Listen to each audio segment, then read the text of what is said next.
Hi guys, welcome back to my channel. My name is Alicia for those of you who do not know, and as you saw by the title, my sugar did actually go to 519. That is not clickbait, that's literally how high my sugar went. For anybody who does not know, that number is a level that could put somebody into a diabetic coma. A little bit of the backstory of what happened. So, well, let me back up a little bit. Prior to last night, for the last like 2.5, almost 3 weeks, I was on the truck with my husband. He's a truck driver. And we were traveling all over the country while he was doing his job, just so that we could spend some time together, because it's been a really long time since the two of us just had alone time. And so we thought it would be a great idea to go on the truck together. But while we were on the truck, a lot of the truck stops don't have good options. Or let me take that back. There are options for food, but because there aren't a huge variety of stuff, the choices that you have, they're kind of unhealthy. You know, they have some fruits and they do have like fruit drinks, but it's not necessarily like a Trader Joe's or something like that. So I was making really bad choices, and I thought that I brought my medicine, but I didn't bring the medicine that I needed. I thought that I had grabbed my meter to check my sugar, but it actually was a different pouch that had my information in, so I didn't have what I needed on the trip, basically. So the whole time I was gone, I wasn't monitoring my sugar the way I was supposed to. I didn't have my Dexcom in, all those terrible things. So once we got home, he went back out on the road, and he came home for a couple of days. He's going to be leaving out again. But last night we had dinner. We got some food, and I ate it, and I wasn't feeling good. So I was like, my husband was like, you want me to check your sugar? And I was like, yeah. And we checked it, and it was 416. And he was like, holy wow, babe, we got to do something about it. But I needed to use the restroom. So it had probably, no joke, been about maybe 5 to not even 10 minutes. It was somewhere like 5 minutes, maybe 5-10 minutes from the time we had checked my sugar, when I was sitting using the restroom, when I was like, babe, I'm not feeling good, can you check my sugar? He checked it, and it had jumped up to 464 or something like that. He was like, babe, we gotta bring this down. So I took my insulin. My husband gave me an insulin shot, and we were just kind of chilling in the restroom like we usually do, because our restroom was really big, and we were just kind of chilling here. And yet again, I wasn't feeling good. So I was like, honey, can you check my sugar for me, please? Because I'm really not feeling good. I'm feeling faint. He checked it, and it was 492. So at this point in time, I'm like, okay, my husband's starting to panic. I'm not really panicking at this time, because I don't feel like terrible. I don't feel good, but I don't feel like terrible. So my husband is like, babe, maybe you should go to the hospital. I'm like, I don't want to go to the hospital just for sugar, you know, because this whole stupid COVID thing is going on. Not stupid in the sense that, you know, I don't believe that people are being affected by it, but I'm just saying, like, I hate that we have to deal with COVID. That's why I'm saying it's stupid. Not that there aren't people who have been affected by it and died by it. I'm not downplaying the situation. I'm just saying stupid because I hate that we have to deal with this. That's why I'm saying stupid. But anyway, I was like, I don't want to go to the hospital because I am probably at a greater risk for catching it if I actually go to the hospital. And it's just for blood sugar, and they're going to do the same thing that I'm doing here. They're going to pump me full of fluids. They're going to give me insulin, and all they're going to do is wait for it to come down and then send me home. I can do that here. So we were just waiting to see what it was going to do, and we were going to check it again. And I was just, yet again, I wasn't feeling good. So at this point in time, it's 492. My husband, he's calm, but I can see in his eyes that he's really like worried. You know, he's getting worried. He's like, I don't know what to do, what else to do. So we're chilling. So I was laying on the floor, and I started to feel really tired. Like, it was hard for me to keep my eyes open. And I was like, honey, I think you should check my sugar one more time because I'm really not feeling too good. He does, and it's 508. At this point in time, I'm like, okay, maybe we should just call other people that we know deals with diabetes so they can help. Called several people, didn't get a direct call at first, so kind of panicking,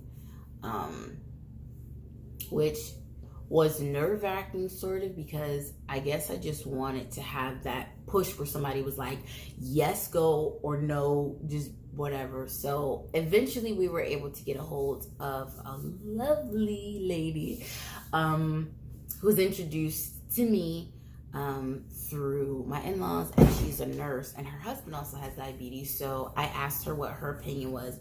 She gave us the advice, and I think we had checked it like one more time, and it had gone up to 519. When I tell you that number is not something that you ever want to see for yourself or for your partner, it is probably one of the worst feelings in the world, is seeing it just go up and up and up. Because once you hit literally anything pretty much above 300 is like not good, because the damage that's being done to your organs and your body, it's just it takes a very hard toll on your body. So for my sugar to be up at 519, you're talking about nerve damage, all kinds of stuff. Like, I could have had a seizure and slipped into a diabetic coma with it being that high.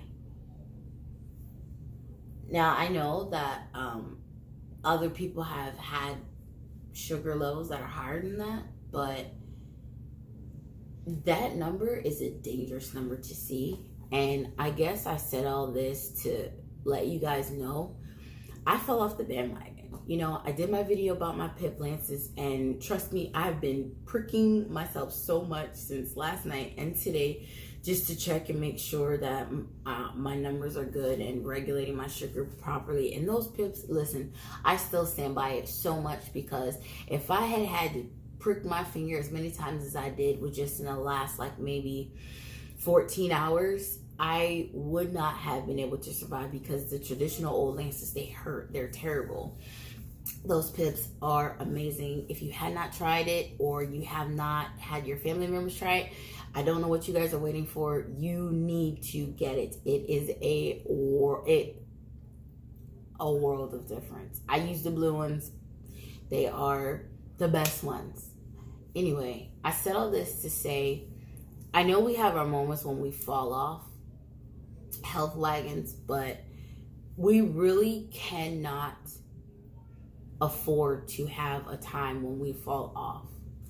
I remember as my sugar was coming back down and I was feeling a little bit better, I just felt like I needed to take a shower, because showers for me always makes me feel good. And I was sitting in the shower with my husband, and I just began to cry. Like, you know what? I could have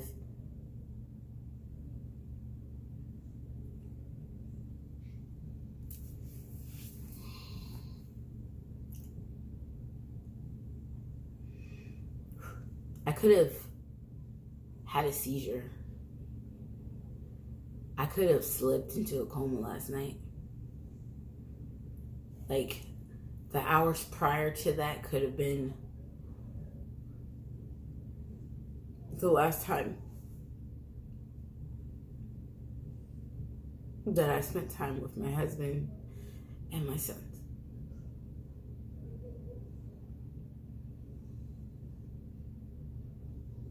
Everything happens for a reason. My husband wasn't really supposed to be home last night, but because he was home and he was able to help me, I'm still here today.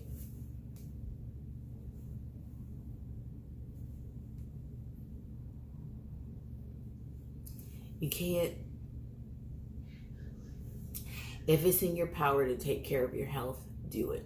Because there are no excuses for not doing it.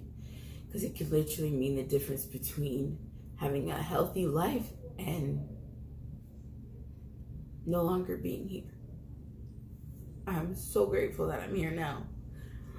I've had to rest all day because my body is not feeling good.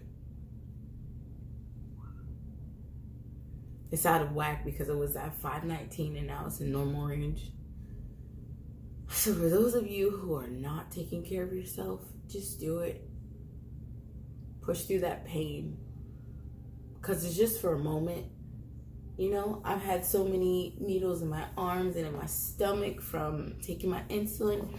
But I would rather go through the few seconds of pain and the soreness that I have afterwards than to not be here to hear my little boy laugh, or to kiss my husband, or to talk to any of my children, or to talk to my mom.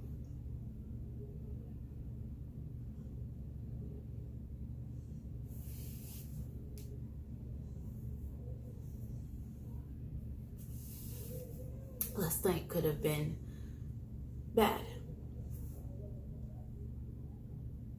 but because of that, it wasn't. So tough it out, guys. Get back on the bandwagon, because I know I am. Because I refuse to put myself and my family through the scare that we had last night.